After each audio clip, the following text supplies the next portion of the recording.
Hey everyone, Homestar Fan 14 here, and welcome back to the next video game collection video. And this time it's all about the Nintendo Wii U, which will probably be one of the shorter ones in the series because I barely have any Wii U games. I mean, I used to have a lot, but you know, they all got ported to Switch, and by that point I thought, well, I might as well get the version on Switch. So if you watch my Switch game collection video, you'll see a lot of Wii U ports on there. So just like 90% of the Wii U ports there I had on Wii U. So if there's some games here that you think that you're surprised aren't here, then watch the Switch video because you might see some of the games there, if that makes sense. Right, anyways, we'll start off with this one because it's probably the best game on the system, Smash Bros. For Wii U. Yeah, like, this game, when it came out, this was like the big one. Like, you know, we thought that Smash couldn't get any bigger than this, and then it did with Ultimate. But yeah, I think this one's still a good game, but I have to be honest, I've been thinking about this for quite a lot recently. When it comes to like old Smash Bros. Games, I think this is probably one I'm going to go back to the least. Because like N64 one, it was the first one, so you want to go back to see how it all started. Melee is like the best one, or like the best like gameplay. Brawl has story mode, 3DS has a Smash Run, and of course Ultimate's the modern one. But Wii U doesn't really have any like hook to it that makes you want to come back to this one. Like, because the main game thing was that Smash Tour in the board game mode, and that's really boring.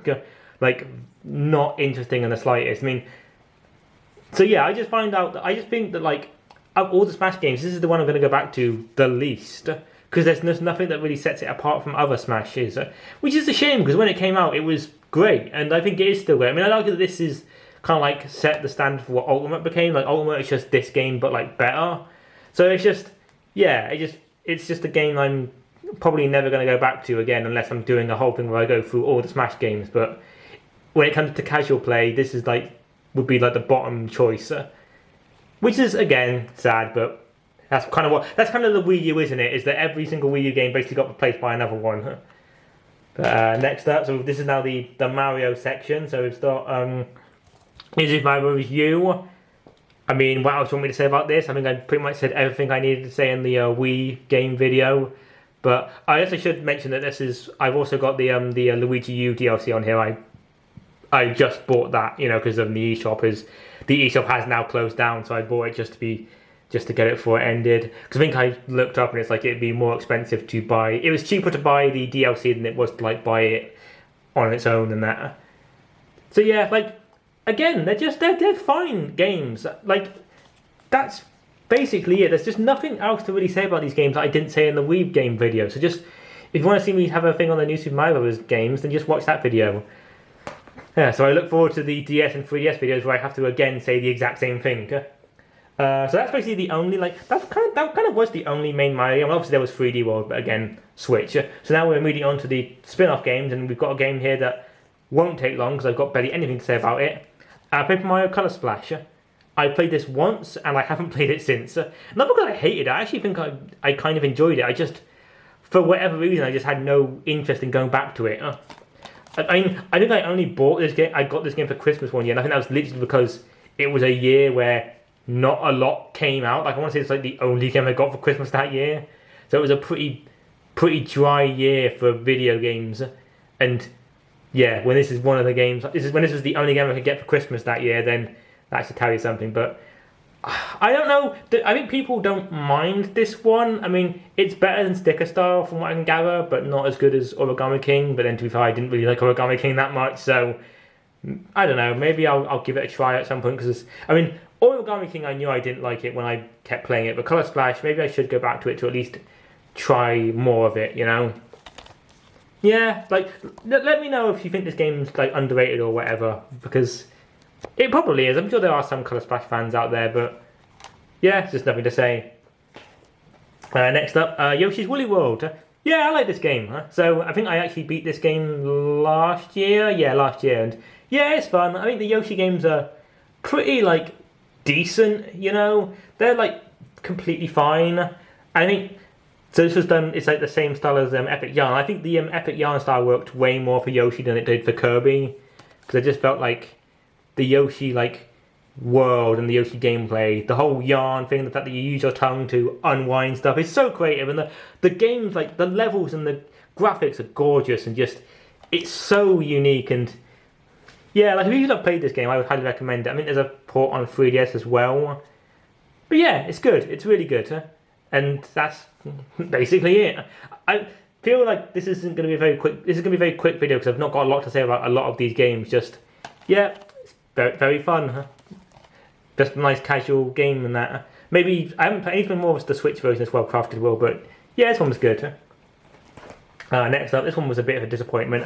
Game and Wario. So I think I mentioned I love WarioWare, and you know when this game came out, we assumed it was going to be WarioWare for the Wii U, but it wasn't, and we never got a Wii U WarioWare game, and that just seemed like a massive disappointment. Like, I mean, there's a WarioWare mode on here, and that's the best part of the game, but it's like this was obviously during the very early time of the Wii U where they were really trying to show people what the Wii U can do, and I don't think anyone ever really got what the Wii U can do, if that makes sense. It's just a load of like just pretty boring and generic mini games. It's fine, I guess, but like the problem with this game is that it's one of those ones where like there's only some games in here that you were going to want to go back and play. Like obviously there's the gamer mode where you've got 9-volt in the bed, and you have to make sure that the mum doesn't catch you. A mode that was actually so great they actually brought it back for the 3DS game. So that's basically like that's really the only sort of game that's really worth playing is now on the 3DS version. So yeah, not a lot to this one, unfortunately. I mean, again, it might be something I need to go back and play at some point this season. I think the multiplayer modes are quite fun. They've got Pictionary on here, which is quite. I've seen a lot of like fun videos of it, but yeah, it just would have been nice to have just a traditional WarioWare game. That was it. Next up, we've got the Mario and Sonic games. We've got Mario and Sonic at the Sochi Winter Olympics in 2014 and the Rio 2016 Olympic Games. So I never actually bought these games when they came out. I think I bought these recently. Well, I bought this one recently. I think I've had this one for quite a while. Yeah, they're just the Olympic games. I haven't played Rio that much. So as I mentioned, it's the one I only just got, and I've only played. And I think. Again, it's one of those things where, like, as you can tell, this was a very bad year for Nintendo. When these are like the games where it's like I've got nothing to say because they're all fine. There's just nothing unique to say here. Like this is basically the exact same as the last Winter Olympics, and this is kind of the same of the other Olympic Games. There's nothing else to sort of say about these ones. I do enjoy this one. I think I have a lot of fun with this one, but there's just nothing else to really say. Oh, I will say one thing about the Rio game. That this one started the annoying trend of having characters that can only be used in certain events. It's a stupid idea. I don't know why they did it. I don't know why they then brought that back for the 2020 game. Stupid. Should never have happened. But yeah, that's basically it for those two. Alright, this one's technically Nintendo, and it's another game where I've got nothing to say. Bayonetta 2. Yeah, again, similar to Paper Mario, I think I played this once, or twice, or whatever, and I've barely played it again. And again, I don't really know why, because it's a good game, but I guess I just never really had the time to do it, you know? But yeah, like, a lot of people love this game. I need to play this and Bayonetta 3 as well, because I got that for Switch, but they're just games that I never really sort of have time to play, yeah? They're just games that, like, they will forever rot in my backlog of games that I say I'm going to play eventually, and then I never do. So yeah, I've heard people say this game is great, so I will have to do it. I will have to play it at some point. Sorry, I'm sorry I've not got a lot to say about these games, but, you know, it's the Wii U, there's not a lot to say, yeah? So now we have the last bit of the Nintendo section, which is just the regular Nintendo games. First off, we've got Wii Party U. Yeah, like, so this is just, like, obviously a sequel to the original Wii Party on Wii, which I really, really like, but this one's still good, but not a lot else to this one. Like, again, it's still fun, still got some fun mini games. I can still play this with my mum and that, but I would think I might prefer the first one.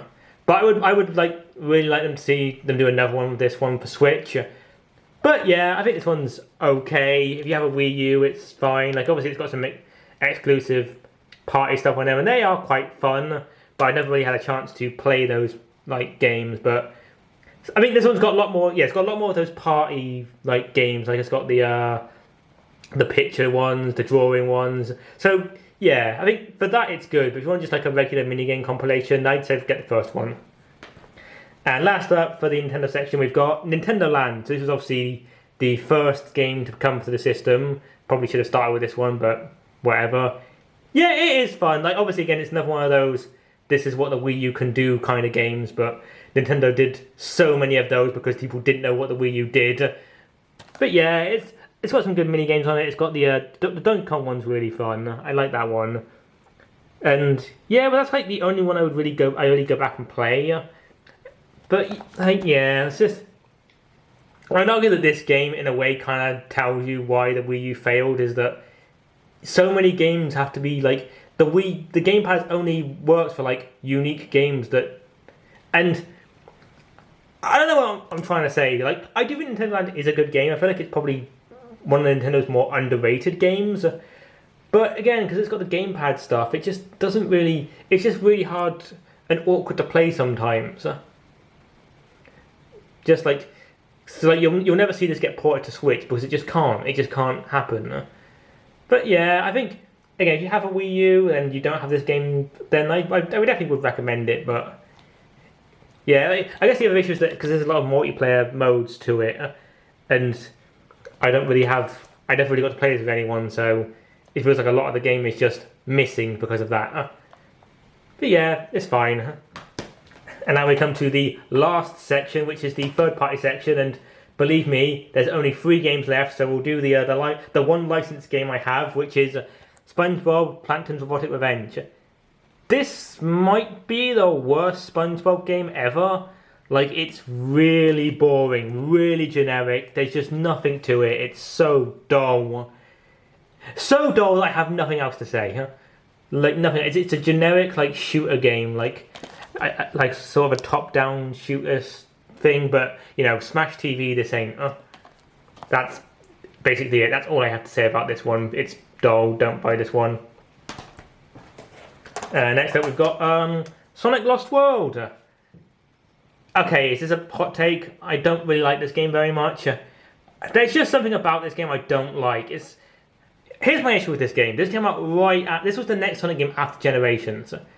And I felt like Generations had kind of figured out how Sonic should be. Like, that was the game that had gotten everything right on Sonic. The boost formula was great, the levels were great, everything was great. And then Lost World comes out and we're like, no, we're going to try something else. It's the typical Sega thing that they do all the time, is that they have something, they make it works well, and then they go, actually, we're going to do something else. And then we got Lost World, which is just not fun for me. I know people like this game, and I can understand why, but it just doesn't work for me. I wish I could, like, maybe I haven't played this in a while, but of course I haven't played it in a while because I didn't like it. Why would I go back to play a game it's like, because I've sort of said this in the Paper Mario Origami King thing, was like, why would I go back and play a game that I'm not enjoying, you know? But yeah, maybe I will have another go at it, but every other time I've played it, it's not been good, so yeah. And last up, finally, a good game, Sonic and All-Stars Racing Transformed. Yeah, I really like this game. This is a really, really fun racing game. This is actually one of the first games I got for the Wii U, actually.